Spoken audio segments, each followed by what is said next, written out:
तिने सांगा मला काढ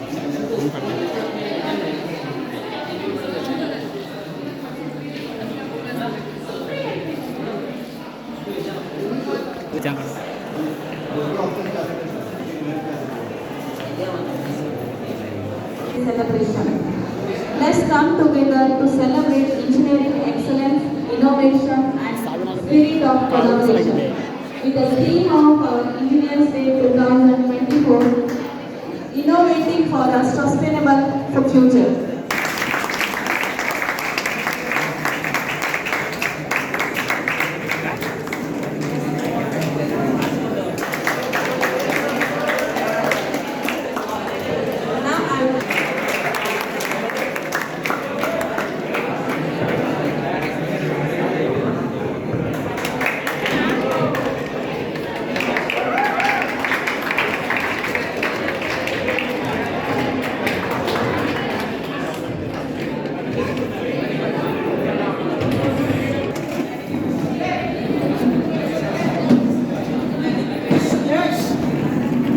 My great pleasure to introduce our esteemed Chief Guest, Sri Sarab Bandari Sir, Managing Director, Iden Engineering Solution Private Limited, Dharwad.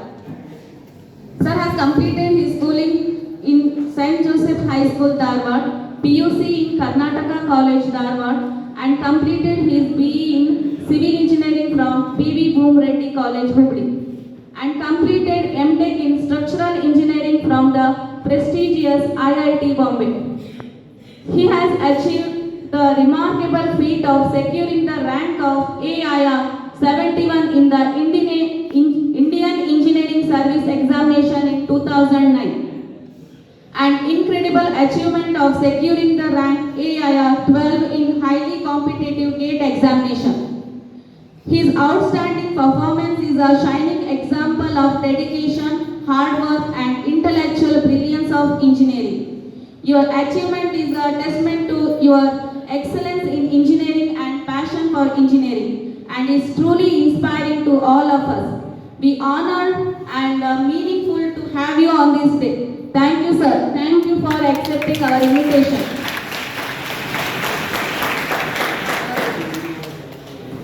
Now I request our students to share their thoughts on this engineering day. First, I would like to welcome Vaishnavi, 5th EC.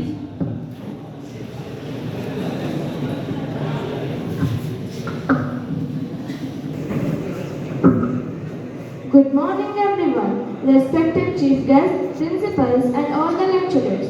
Today I am here to speak few words on this occasion. On Engineering Day, we remember Sir M. Vishweshwaraya, a true visionary. His works like Krishnarajasagara Dam realized engineering's transformative power.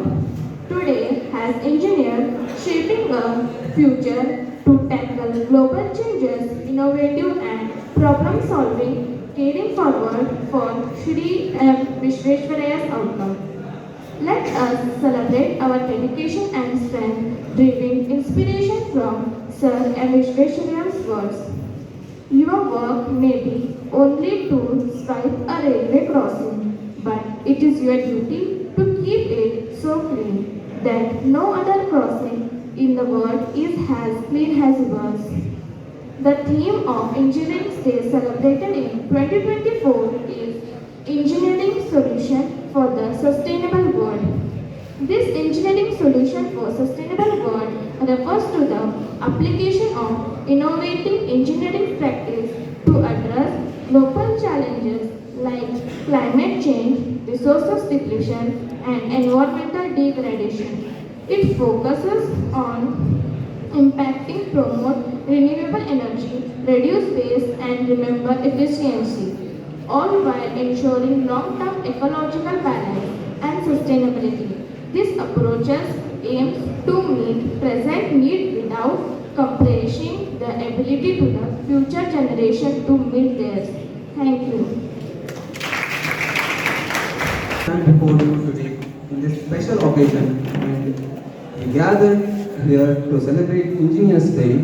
I would like to begin by wishing each and every one of you a very happy Engineers Day. This day holds great significance as it is a day for honoring the incredible contribution of engineers who shape our world in so many ways. I would also like to take a moment to thank our esteemed engineers, but also our teachers who guide and mentor students like us to become the engineers of tomorrow. Without their dedication, knowledge, and constant support, we would not be on this path towards building a better future. Today we remember the legendary Sir Mokshavanam Vishwesvaraya, whose legacy has left an incredible mark on Indian engineering. His pioneering spirit and immense contribution remind us the critical role that engineers play in the progression of our society. Engineers are architects of innovation, solving complex problems and making our world more efficient, sustainable, and equitable. From the roads we travel to the buildings we live in technology that make our lives easier, engineers are everywhere making lasting impacts. However, great power comes with great responsibility. One little mistake from an engineer may result in huge disaster. It is our responsibility to ensure that the solutions we provide are ethical, sustainable, and beneficial for all. As we celebrate this day, let us pledge together as future engineers that we commit to upholding highest standards of professionalism and integrity. Let pledge to use our knowledge and skills not only for our personal success but for the betterment of society as whole. Let's strive to innovate, create, design solutions and build a wonderful future. Let this engineering day remind us of the immense responsibility we carry as future engineers and the potential we have to transform the world for the best. Thank you everyone, and once again, happy Engineers Day. And respected principal sir to give the introductory speech.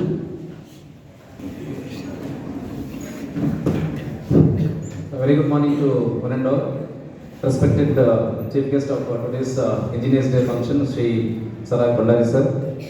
Dear senior faculty member of Mechanical Department, Krishna Madam, all the HODs of other departments, and all the faculties and all the students.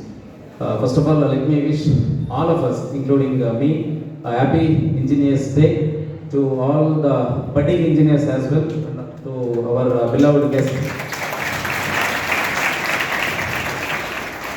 There is a quote by Sri Vishwesvaraya sir. The way to build a nation is to build a good citizen. The citizens should be efficient, of good character, and possess a reasonable high sense of duty. With this quote, I just would like to talk very briefly about this function. ಅಂದರೆ ನಾವು ಕನ್ನಡದಲ್ಲಿ ಪ್ರಾಸ್ತಾವಿಕ ಭಾಷಣ ಅಂತ ಹೇಳ್ತೀವಿ. ಒಂದು ಕಾರ್ಯಕ್ರಮದ ಕುರಿತು ಒಂದು ಚಿಕ್ಕದಾಗಿ ಹೇಳ್ಬಿಟ್ಟು ವೇದಿಕೆಯನ್ನು ನಾನು ಸರ್ರಿಗೆ ಕೊಡ್ತೀನಿ. Because already madam has introduced sir's academic as well as professional achievements. It's really our pleasure, our institute pleasure, and it's an honor to all of us, including you as well, to have such a prestigious, a very eminent personality as a guest for this Engineers Day. When Madam was introducing, I think many of you not heard it properly. Sir has secured Indian Engineering Service All India rank 71, and there is an exam to pursue BTech in IIT and Masters or higher studies in IITs. We have to clear the exam called as GATE. In that, Sir has secured 12 All India rank. Once again, see, and we know personally, all the graduates are masters, so we know literally what is the importance of All India rank 12 in an exam called as GATE. It is not a small achievement. In fact, 12 is a very big number when come to rank is concerned. And I personally impressed a lot just going through his sir's profile. Really, today it's our pleasure to have, once again, I thank him for accepting our request and for coming over here to address all of you. While speaking to him in the chamber, sir was sharing his thoughts why he agreed to come to Joida, a government college. So we discussed so many other things. Okay. So ಯಾಕೆ ಜೋಯ್ಡಾಗೆ ಅಥವಾ ಯಾಕೆ government ಕಾಲೇಜಿಗೆ ಬಂದಿರಿ ಅಂತ ಹೇಳಿದರು. ಅಂದರೆ ಇಲ್ಲಿ ನಮ್ಮ ಮಕ್ಕಳಿಗೆ ಈ ಥರದ ಕಾರ್ಯಕ್ರಮಗಳ ಅವಶ್ಯಕತೆ ಇದೆ ಅಂತ ಹೇಳ್ತಾ ಇದ್ರು.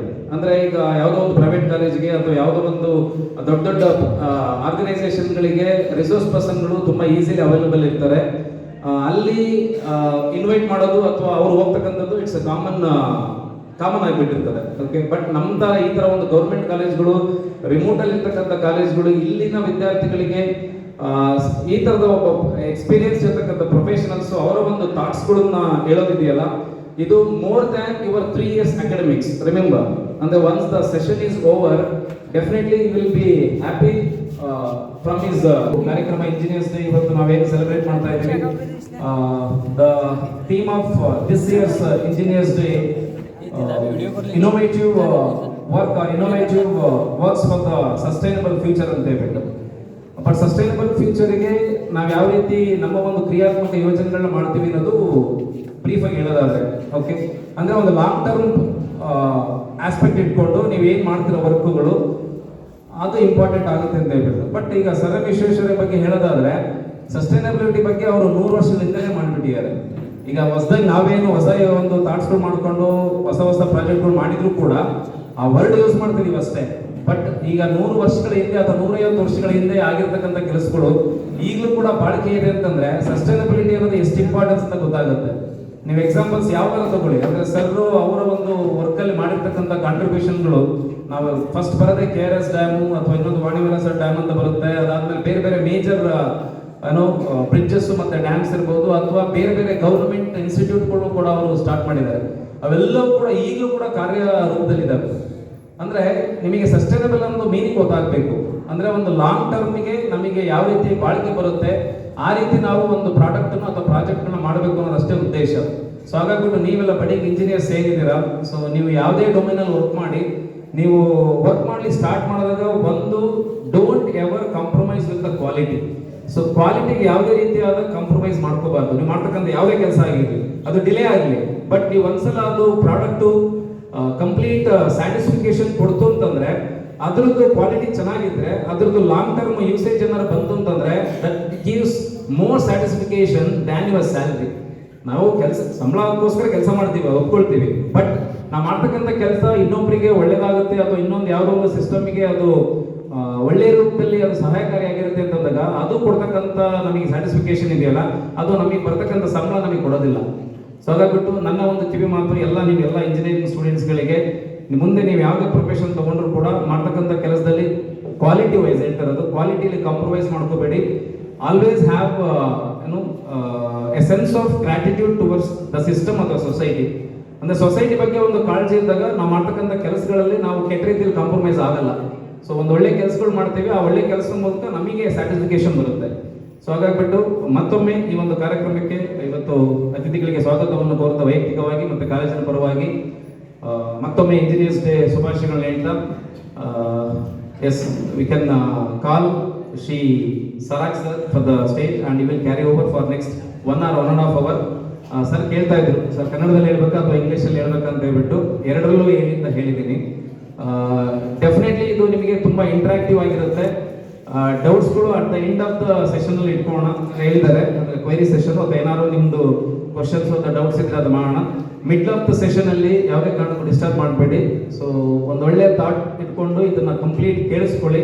Definitely you will enjoy the session.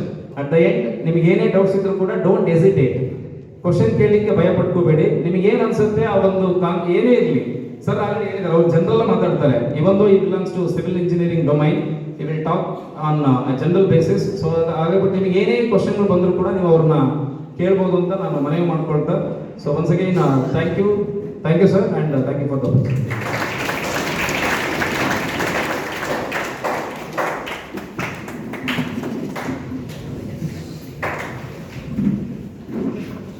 Thank you, sir. Now, it's my pleasure to invite our chief guest to the stage to deliver deliver their keynote address and their valuable insight. We are very much eager to hear you, sir.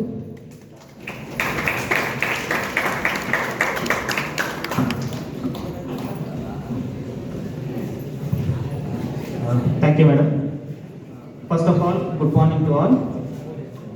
And I would start by first thanking your principal, Mr. KS1. He has taken a lot of pains to contact me and call me here to your college.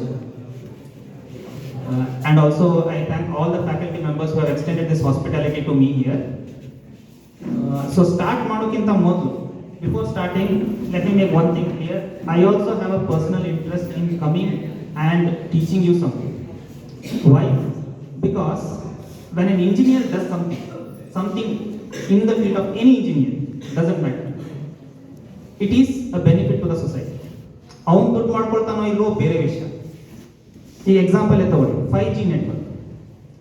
5G network has been commissioned. Ambani ದುಡ್ಡು ಮಾಡ್ತಾ ಇದ್ದಾನೋ, ಮಿತ್ತಲ್ ದುಡ್ಡು ಮಾಡ್ತಾ ಇದ್ದಾನೋ, that's a secondary issue. How many jobs it has created, who is being paid, how much is the material. But we have all benefited. That 5G network, what you are using it for is your personal issue. But it has definitely benefited and everyone wants it. When a good road is constructed by an engineer, it doesn't matter whether the contractor has made money, whether there are government officials who are getting paid their salaries. It doesn't matter who are the laborers who have worked. That's all immaterial. A good road serves the society. So, ನಿಮ್ಮಲ್ಲಿರೋ ಇಷ್ಟು ಜನರಲ್ಲಿ ನನ್ನ ಮಾತಿಂದ ಯಾರಾದರೂ 2-3 ಜನ ಆದರೂ ಕಲಿತು ಒಳ್ಳೆ engineer ಆದರೆ I also have an indirect benefit out of it as a member of the society. So it is imperative that we professional engineers and everyone else involved in the field of engineering train upcoming young engineers. ಈಗ train ಅಂತ ಹೇಳಿದ ಅರ್ಥ ಏನು ಕಾಲೇಜಲ್ಲಿ ಕಲಿಸ್ತಾ ಇಲ್ಲ ಅಂತಲ್ಲ. Everyone is teaching you, you are also learning very well, but definitely you need an exposure outside your college also, because ultimately you are all going to go outside the college to do your careers, to lead your lives. You will take so many decisions in your life for which you may not be able to get enough information at that point. ಈಗ 10th ಆದಮೇಲೆ for example ನೀವು ಏನು ತಗೋಬೇಕು stream, how do you decide? You ask somebody, you have a very small limited amount of time. 10th marks ಬಂದ ಮೇಲೆ admission ತಗೊಳ್ಳಿಕ್ಕೆ ಒಂದು 2-3 ತಿಂಗಳು, unless you have enough information to make sure that you are going into the right stream, neither will the society benefit, neither will you benefit. So ಇವತ್ತು actually I'm a hardcore civil engineer. So ನನ್ನ ಕೆಲಸನೇ civil engineering, construction ಇದೆ 7 ವರ್ಷ, design ಅಲ್ಲಿ ಒಂದು 8 ವರ್ಷ ಇದ್ದೇನೆ. I have my own consultancy company. I mainly design for government agencies. I have empanelment in PWD, I have done for ports, KRRDA. So if it is civil engineering, I can go to any depth. But ಇವತ್ತು ನಿಮ್ಮ principal ಅವರು ಹೇಳಿದ್ರು ಬೇಡ sir, we will involve everybody. So today I am going to give a very general speech. It is somewhere bordering between practical engineering and philosophy. Okay, so what I will do is, I have made a presentation, but it's not perfectly a presentation. In the sense, this presentation exists only to guide me. It is not for you actually. In the sense, ನಾನು ಎಲ್ಲೆಲ್ಲೋ ಮಾತನ್ನು ತಗೊಂಡು ಹೋಗ್ಬಾರ್ದಲ್ಲ, topic ಒಳಗೆ ಇರಬೇಕಂತ ಹೇಳ್ಕೊಂಡು ಅದಕ್ಕೋಸ್ಕರ ಇದಿದೆ. So I'll keep it interactive. If you have any doubts at any point, don't directly ask it, raise your hand. I will stop my point and take questions from you throughout the presentation. Okay? So you don't have to wait till the end. If there is something on that particular point that I'm discussing, you can raise. If you have any question outside what I'm talking today, you can still ask after the presentation is over. So that's an agreement between you and me. If anything is relevant to the point I am discussing, you can raise your hand, I will take your question. If it is not relevant to that point, but you have something, even if it is outside the presentation, but still within the domain of engineering, you can ask. Technical, not technical, you should dare to ask the questions. If I cannot answer, I will accept that I will not answer. I cannot answer it, but you should ask questions. At least for 10 questions if you raise, if you get 5 answers, the other 5 you can search. Okay, so today we'll start. So the topic your principal had suggested was the gap between engineering students and working engineers. So this topic, how I see it to you, explaining it to you is, What are you studying in college? Assuming that you are studying everything in the college. Now I am not talking of if you skip the syllabus, you don't study well. No. Assuming that you are studying everything in the college as per syllabus, when you go out to your respective fields, what is it that you are missing? Okay, this is exactly what I will try to cover today. Next. So before we start, I want to know what is engineering, right? Because if you want to measure something, you have to first define it. Anything that cannot be defined cannot be measured. And if it cannot be measured, it cannot be science, it cannot be engineering. You can say something, if there is a place, there are a lot of trees, grass, everything, sir, this is beautiful. Someone may say, no sir, this is boring. Because there is no measurement. That is not science. What differentiates science from arts and emotions is that you can measure it. So, when I say there is a gap between students coming out of a college and working professionals, that means how do I measure the gap? So to start that, let me start with what is engineering. Okay? So I'll give you my own definition of it. So my definition is that the process of building what you want with what you have and what you know. This exactly is engineering to me. So you want a house, what do you have? Do you have bricks? Do you have cement? Do you have mud? Do you have grass? Do you have steel? So what you have and what you know, you are using these two to get what you want. Now if you look at this definition, there is no civil, there is no computer science, there is no electronics. There is nothing here. Because in real life, this is exactly what engineering is. If you are designing a car, not only does the car have an engine, it does have a structure, it also has integrated circuits in it. An MPFI engine has an integrated circuit. If you actually follow the news, after COVID, cars became expensive because there was a semiconductor chip shortage. So when you are designing a car, you cannot say, I am an automobile engineer, I am a mechanical engineer, I will only do the machine. No one is going to take your engine and do anything with it. You have to give the full car. So when it comes to engineering, understand that these arbitrary limitations that we give to ourselves, saying that no, we are computer science engineers, we are civil engineers, we are mechanical engineers, doesn't work out in the real world. In the real world, what you want is what governs it. If your product wants a software to be built into it, you have to put it. If your product has to be strong, you have to make it structurally strong. You cannot say, I am a software engineer, sir, I don't care what happens to the structure, whether it breaks or not. Doesn't work like that. So, my definition of engineering is very clear cut. You need to know what you want. When I say you, it means the society here. It's not a personal you. So, what the society wants, what do you have, what do you know? And today we are going to address the what do you know. Okay? So, this is exactly how the gap looks in real life. The left side is probably a diagram that you have studied in your 10th and 9th of an IC engine. The right side is an actual IC engine. Okay? So, can anybody say whether it really looks similar? This is exactly the gap we are talking about. So, what is happening here? You have, the left side is not wrong. Like, don't get me wrong, that the left side is not wrong, the left side is correct in principle. But there is a difference between in principle and in practice. That is what is the right side engine. So in the left side, you don't have a camshaft, you don't have your valves. They have shown the valves as just two valves, but you have a camshaft that is actually operating it. You don't have the flywheel, which is controlling the jerking. You don't have the case. You don't have anything. It is just a bare proof of concept. In real life, such an engine will not even work, because first point, the piston will start leaking. Why I am not using a civil engineering example and using a mechanical engineering example is because everyone actually has seen a car. So you know what a car engine is. So you will probably be able to kind of relate to this. No sane person will tell you that if you study what is on the left, you will go out and forget building an engine, even repair an engine, or even open it for that matter. So this is the gap that we have to address. I am not saying the left one is useless also, because if I really gave you the right side diagram first in your 9th or 10th, you would never understand. Even if I give it to you now, you will not understand. The left side is what is an idealized version for academics, so that you understand. If you have gone through chemistry, we have that principle of an ideal gas.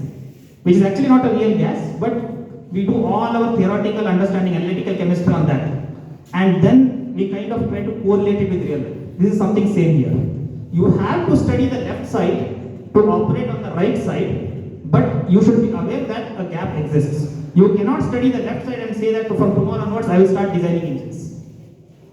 This exactly is the gap. Okay? Next.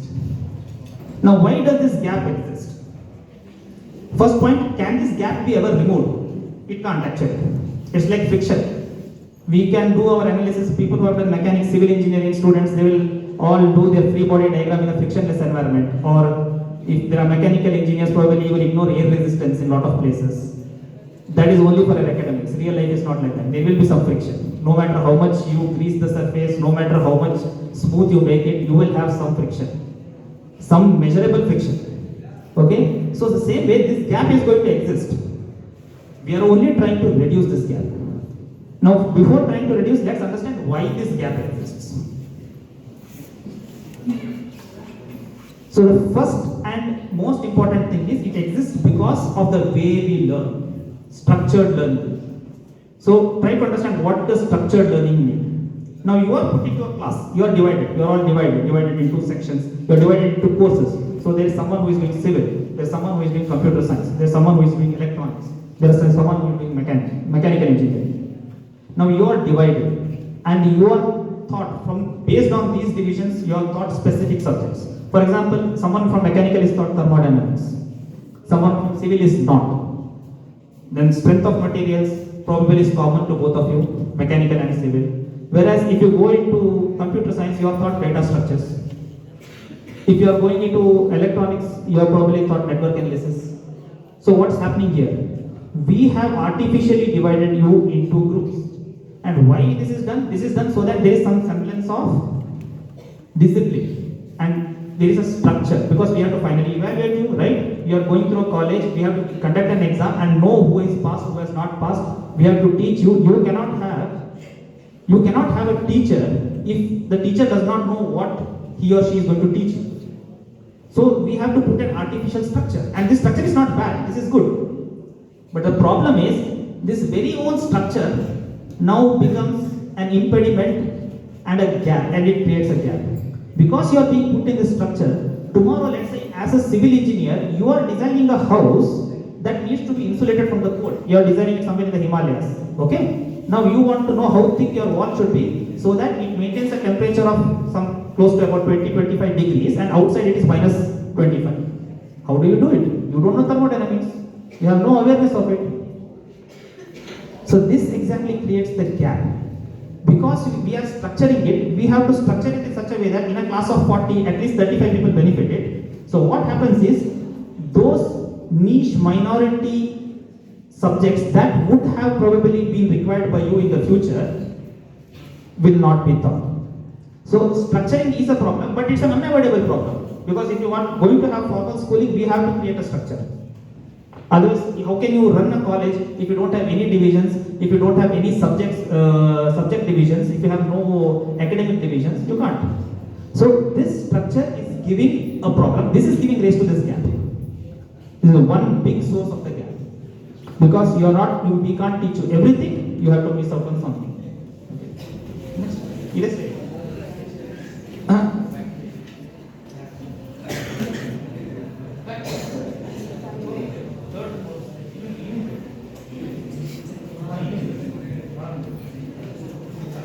The second thing is time constraint. Okay.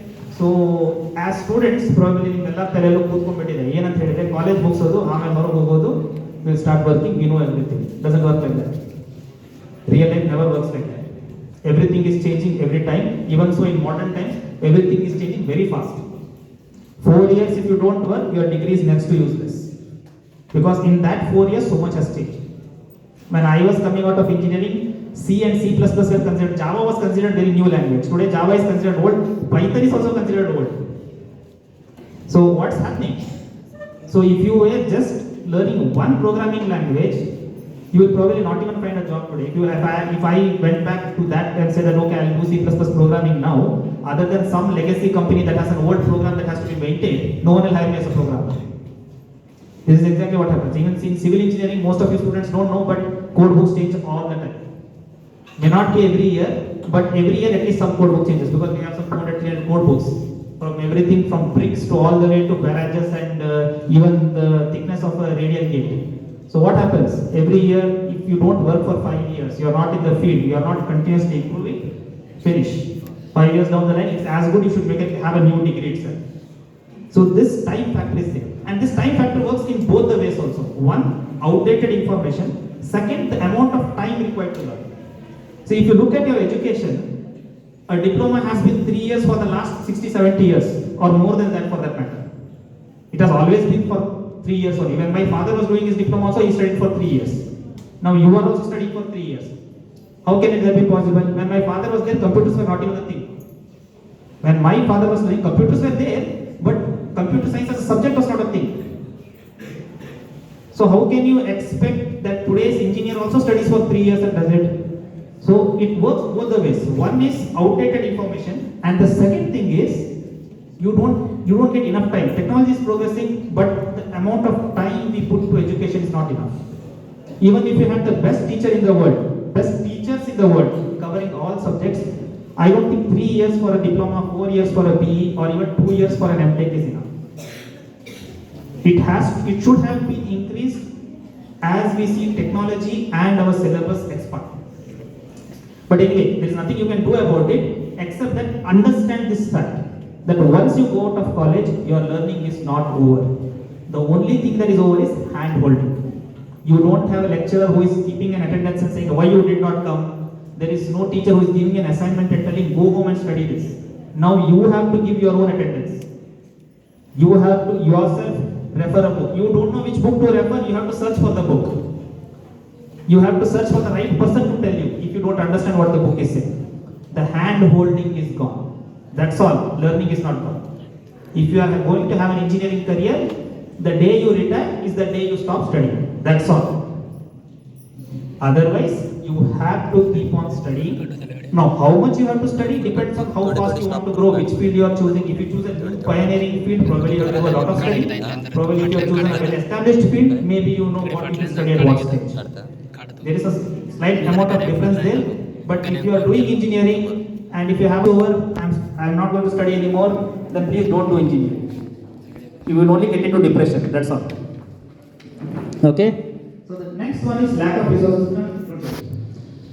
Next one is lack of resources. This is a common problem. In fact, actually, if you search in YouTube why there is a gap between working engineers and students, then probably they will all give this factor. Teachers are not proper, college is not proper, government is not proper, everyone is not proper, and there are no proper classes, there is no outdated syllabus, everything. So this is lack of resources. It takes money, manpower, and a lot of resources to actually give a proper education.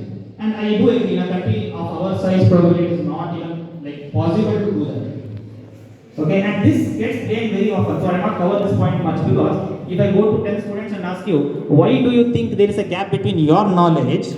And in fact, this happens also, because I take interviews when I hire people, and when students fail in the interview, and when I ask them, why is it that you can't do a simple drawing? A simple AutoCAD drawing of a house, when I have already given you the single line diagram. So they say all sorts of things, sir, my college did not have AutoCAD, my college did not have good lecturers did not teach well, everything is fine, the whole world is bad, he's the only right person there. So anyway, this gets talked about a lot, so I won't talk about this, and there's nothing anyone can do about it also. Maybe at local pockets, maybe we can get resources, we can get good people and all, but on a global scale, this is almost useless to talk about. The fourth one is lack of motivation. Because a lot of engineers come thinking that a degree in engineering is equal to engineering. It doesn't work like that in the real world. If there is a leakage in a pipe, now it doesn't matter whether it's a pipe in a house or whether that's a steam pipe in a cogeneration station or in a power generation station, there's a steam pipe that is leaking, okay? Now you have to fix it. Now when I'm saying a steam pipe, that's probably working at 30 bar plus, 30, 40, 50 bar plus, and at temperatures of 300 or 400 degrees centigrade. So now you have to repair it. If you can repair it, they really will not ask for a degree. Have you done a MTech? Have you done a MTech in manufacturing process? Have you done a mechanical? Are you a mechanical engineer? Obviously, they are not going to ask you. They're simply going to see how well you have repaired. Maybe they're going to use past data. Have you repaired it somewhere else? Right? No one is going to ask you. In real life, once you get a job, your degree matters like nothing. If you can do a job well, that is all that matters. None of you actually ask, right? You use so many apps now, WhatsApp and that and this. None of you really ask who designed it. Was he a software engineer? No. He may not even be. Means out of the coding team, several of them might have come from other fields, which is very common in software. There are so many contractors doing so many things. Do you know Adani is doing so many ports? Is he a civil engineer? Real world is interested in results, not in your degree. So a lot of engineers who come, they come with that mindset. Get a degree, get out, I am clear. So they have no motivation to learn anything extra. In fact, whatever they are learning in the degree itself is a big burden to them. They like, when I was in VTU, that was very common between my friends. We had a system where VTU would ask 8 questions, properly divided in the syllabus by 8 parts. You have to answer any 5. So what everyone would do is neglect the 3 questions that are the toughest. The parts of syllabus that were the toughest would be ignored. They would only read 5 questions and go. You will get good marks. And probably it is easier because it's less burdensome. You have to only read about 70% of the syllabus. But that is not how the real world will work. You don't know what you should know until you know it. Until that problem comes staring at your face, you will not know what you should study. So, understand this. If you want to be a real engineer, you have to study everything. Now, whether you write an exam for it or not is a secondary thing. But when that problem comes to you, when that work comes to you, you can't say that I did not study this part of the syllabus. Your client, your boss, whoever it is, whoever you are doing the work for, will not tolerate that, will not accept that as an answer also. So the fourth one comes from that point of view, that we are here to get a degree. So if you are doing that, probably you will not end up being an engineer by my definition. Maybe you will have an engineering degree to show it. So this is also one key factor where people are not aware of what they should be doing. So that causes this lack of motivation. You don't want to study. You feel everything in the syllabus is useless. Somehow you have not done anything, but you feel that whatever you are being taught is useless in the outside world, without doing anything in the outside world. So this is one part probably we should answer. The lack of motivation part probably can be answered by giving you good advice, if you can take it. Because most of the time I see that young people are always insulated from advice. They don't want advice. They somehow feel that they know everything. Next is the crucial part. How can this gap be reduced? Now, okay, here probably I will digress a little bit. In the sense, I will divide it into 2 parts. One is what you can control as students, and the other part is probably not aimed at you because you can't do anything about it. Okay? So the other thing that is not relevant to you, learn it so that at least if you can't do anything, you know that it exists. Sometimes, even if there is a problem and you can't avoid it, knowing that you will have a problem can reduce the stress developed by it. So you can at least understand that, okay, this thing exists, I can't do anything about it, but I can factor it in somewhere else. Okay? So the first thing is exactly opposite to the 4 points here are exactly opposite to the 4 points I have given earlier. So if your degree is structured, which it will be, no matter which college you go, all these people say US is good, Sweden is good, you go anyway, there is structure. There is a possibility that if you go to some good college, the structuring may not be that rigid. For example, in IIT Bombay, they used to allow students to take courses from other degrees as an extra credit. So compulsorily from civil engineering I have to do so many subjects, but I can take 2 other subjects which will not be counted in my marks, but just for my interest, I can go and take one. I have taken one in geotechnical engineering, so something like that. You can go and study, you can attend the class, you can even write the exam, but they will not give you credit for it because that's not part of your course syllabus. So some institutes have done that, but even then, there is a limitation to how much you can make it flexible. When you are booking for 40 people, you cannot customize it much. If you are booking for yourself, you can put exactly how much salt you want, how much spice you want, You can't do that when you're catering, like doing a mess and running it for 100 people. Then you will have to settle at some average that is acceptable to everyone else. Same thing here. So where will you get this flexible learning? If our courses are inherently structured, where will you get it? At a personal level, I feel you can get it from yourself, because the resources available to you today, whether it's social media, whether it is books, whether it's the internet, whatever it is, or maybe this talk for that matter. This talk is not part of your structured learning. If you don't attend today's talk, you won't fail. Neither am I going to give you any marks. Neither am I going to ask you how much you have understood out of this. But this is an opportunity for you to understand what you can do when you're taking decisions in the future. Now, talks like this are available on the internet on any imaginable topic. Other than that, probably if you have a good enough faculty team like you have, probably they will arrange for more people to come. And if you have that kind of network where you can go outside, if some good talk is happening in some other college, and if you have the time and wherewithal to go and attend it, that is also possible. And it's not only about talk, it comes at multiple levels. It comes at multiple levels. It could be books that probably may not be in your syllabus. It could be an industrial visit.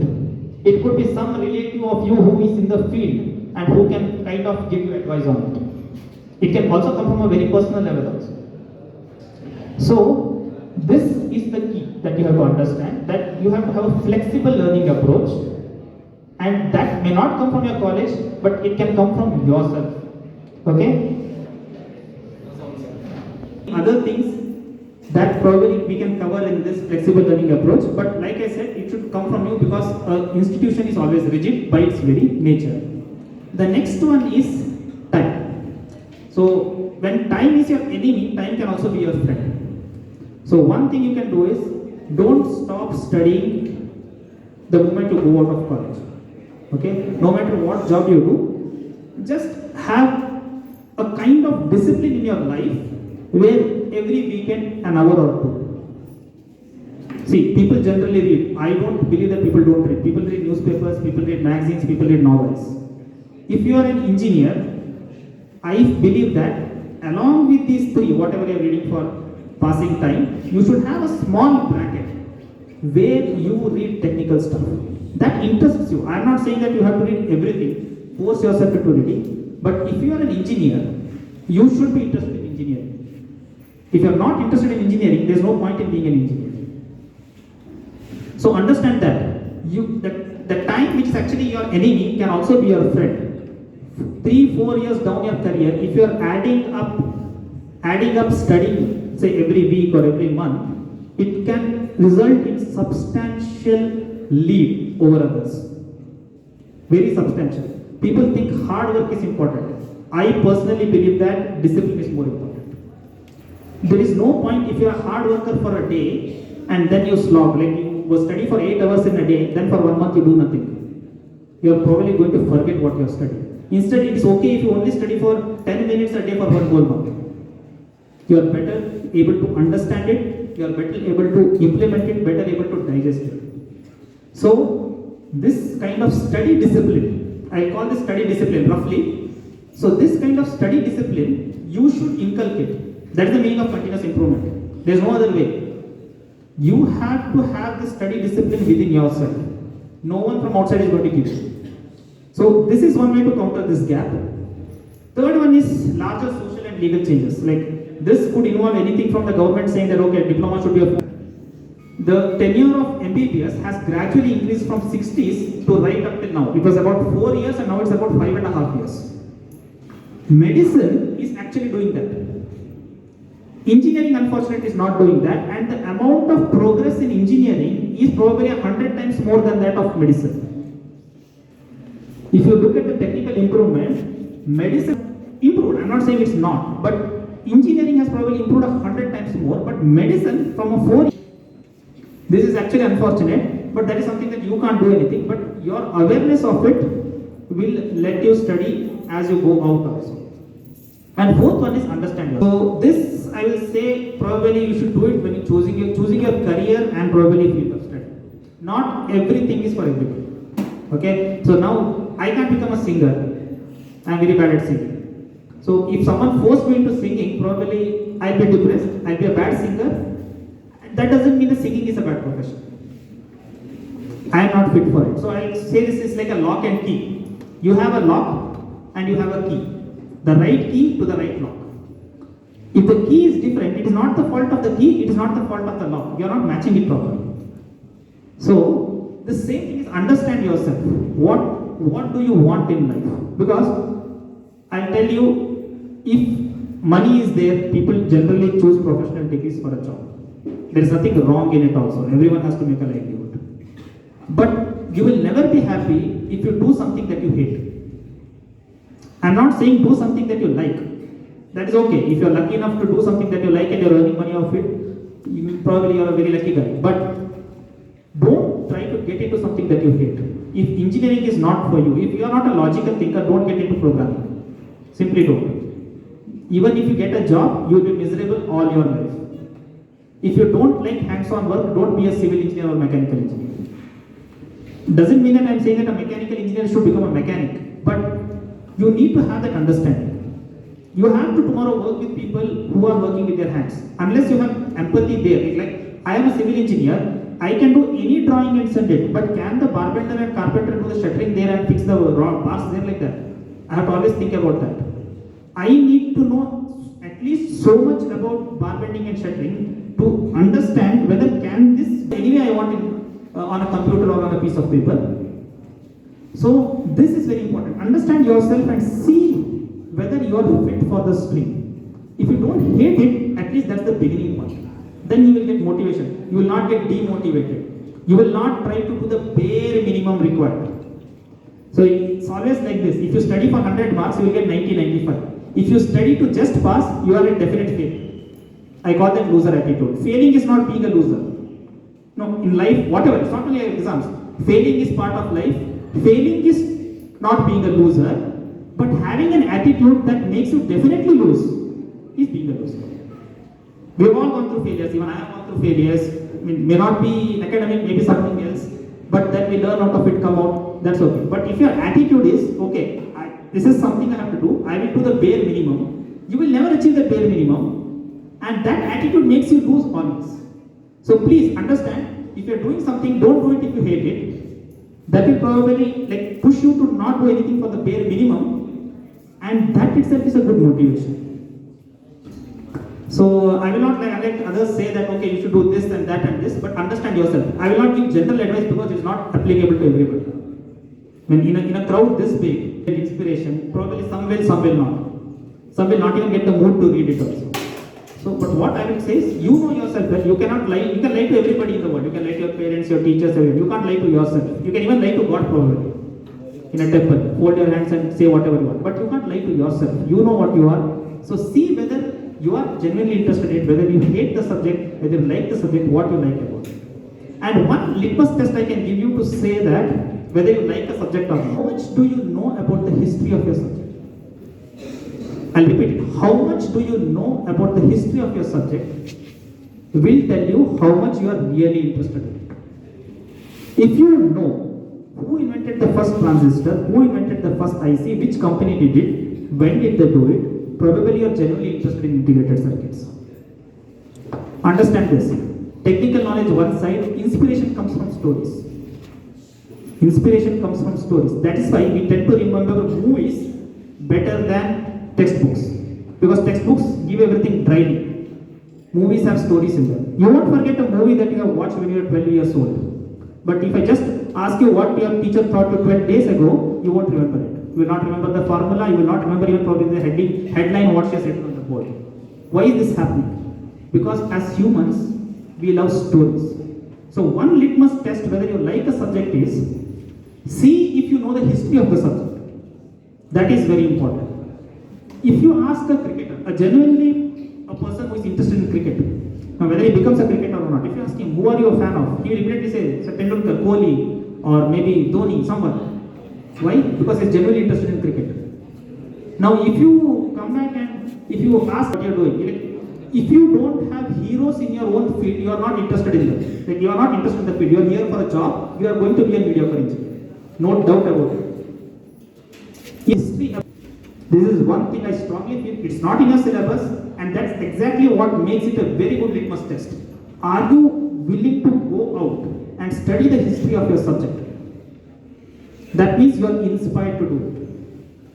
In fact, a lot of people say that this history should be included in the syllabus. I am saying you should exclusively not include it in the syllabus because this is a better test than CET. This is a very much better test than CET. A CET will only tell you how good you are at that point in a certain subject. This will tell you how much interested you are in. Okay, someone in the back. Okay, finally. Someone raised your hand in the back. You have a question? Another question area?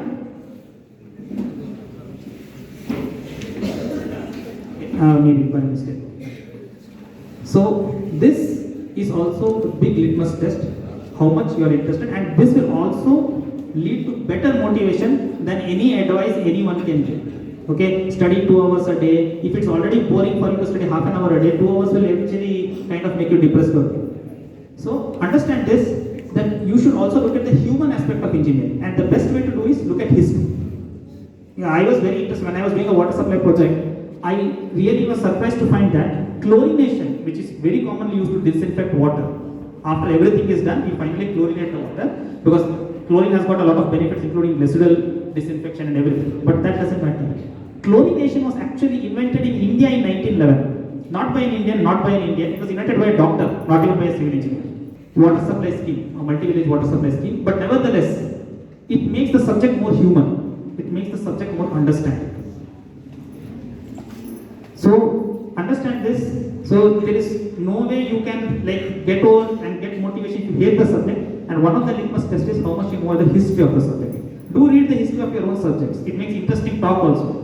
Because if I come and talk to you about equations, unless you are a civil engineer interested in civil engineering, I can't. But there are a lot of things about civil engineering that I can tell as stories of how certain dams were built, what happened when they were built.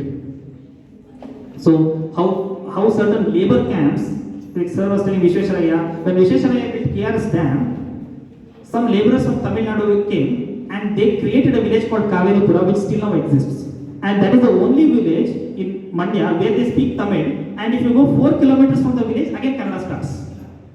I know this because I built a multi-village scheme there for 63 villages. So when I was surveying this one village, everyone speaks Tamil. Hardly about 405 people because they were descendants of the masons who came to build the KRS dam. So it makes fascinating talk also. It's kind of an improvement on your personality also. Okay, next. Okay, now next, this part, probably now I will address the actual gap. What skills you need to have and what you need to do. Now, skills I have divided into 2 parts. One is the hard skill and the one is the soft skill. When I say hard skill, it means measurable. Like I said, right, engineering, you should be able to measure something for it to be called science. Hard skills can be measured with precision. Okay, hard skills are something where you can have an exam or something like that and you can measure it with precision. So the first is, I'll tell you what is knowledge versus skill. Now, knowledge, okay, knowing something is knowledge.